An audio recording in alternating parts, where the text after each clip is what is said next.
میرے گھر والے کہنے لگے کھانا چھوڑ دیں پہلے اس کی بات سن لے. میں نے کہا پتر کیا ہوا, کسی نے مارا ہے کسی استاد نے؟ کہنے لگے نہیں حضرت, گھر فون کیا تھا تو میری اماں اور ابا کی لڑائی ہو رہی ہے.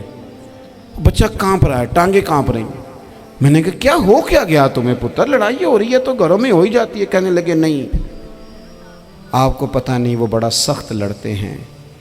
میرے والد جب میری والدہ کو مارنے کے لیے آگے بڑھتے ہیں تو ہم سارے چارپائیوں کے نیچے چھپ جاتے ہیں, ہمیں خوف آتا ہے, وہ منظر خطرناک ہوتا ہے. یہ کون تکلیف دے رہا ہے اپنے بچوں کو؟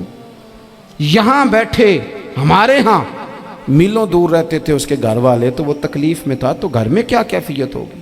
اگر حوصلہ ہو, صبر ہو, قناعت ہو, اللہ کے دیے ہوئے تھوڑے رزق پر ہمیں راضی رہنا آتا ہو, ہمارے گھروں میں سکون آئے, اطمینان آئے, ہم جو زندگی بڑی خوشی خوشی گزار سکتے ہیں.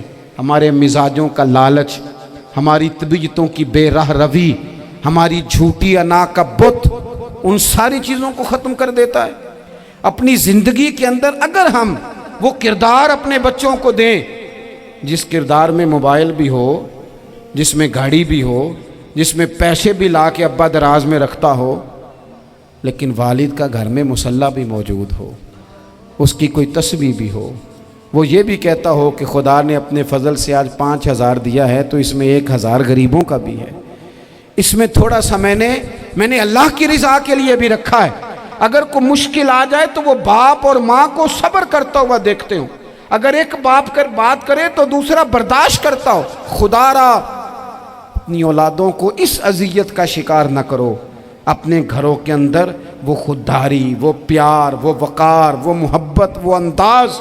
آپ تھکے ہوئے ہیں کوئی شک نہیں, آپ بہت سارے مسائل کا باہر شکار ہوں گے کوئی شک نہیں, لیکن آپ باہر سے تھک کے آئے ہیں. اور اگر آپ باہر اپنی فیکٹری کے مالک ہیں اور دفتر کے بڑے ہیں تو گھر میں بھی تو آپ بڑے ہیں نا.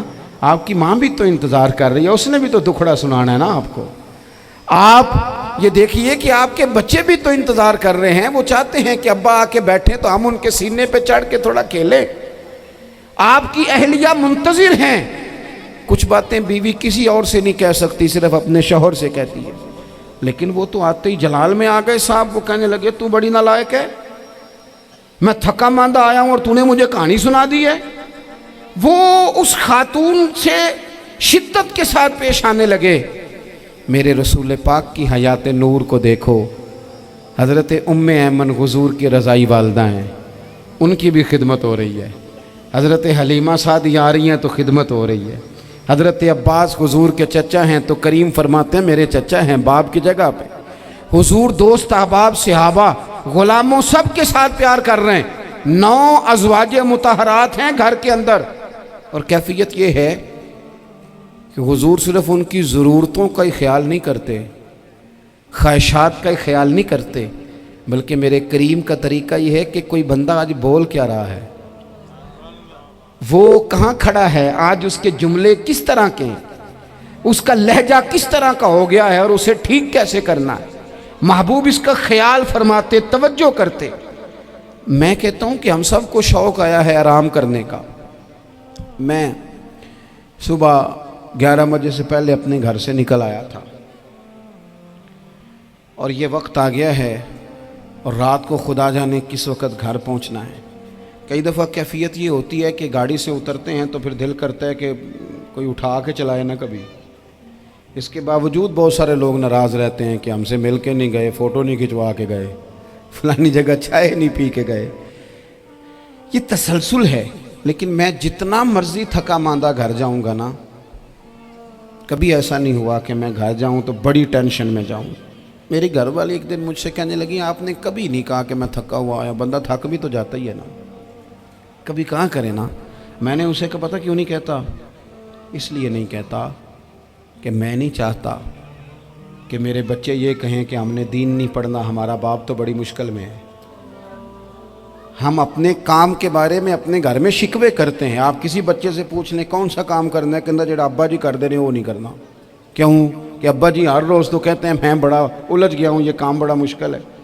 میں چاہتا ہوں کہ میں اپنے بچوں کو یہ بتاؤں کہ پتر میں تو جدھر جاتا ہوں پھول ہی پھول ہیں.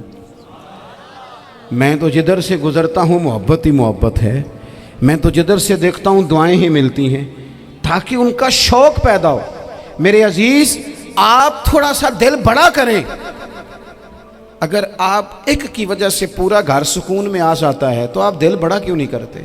جگہ ڈھونڈتے ہیں بس مجھے کوئی تنگ نہ کرے، کوئی میری باپ ماں بدولت کو کوئی پریشان نہ کرے۔ بخاری شریف سنیے، حضرت عائشہ صدیقہ رضی اللہ تعالیٰ عنہ بیٹھی ہیں، حضور فرمانے لگے عائشہ آج ایک بات نہ بتاؤں تمہیں؟ یا رسول اللہ بتائیے۔ حضور فرمانے لگے جب تم مجھ سے ناراض ہوتی ہو تب بھی مجھے پتہ چل جاتا ہے، اور جب راضی ہوتی ہو پھر بھی پتہ چل جاتا ہے۔ تو حضرت سید عائشہ صدیقہ بات سن کے بڑی خوش ہوئی، یا رسول اللہ وہ کیسے؟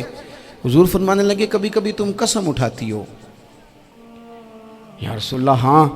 فرمایا جب ہوتی ہو نا راضی، خوش، تو پھر کہتی ہو مجھے رب محمد کی قسم صلی اللہ علیہ وسلم، پھر تم میرے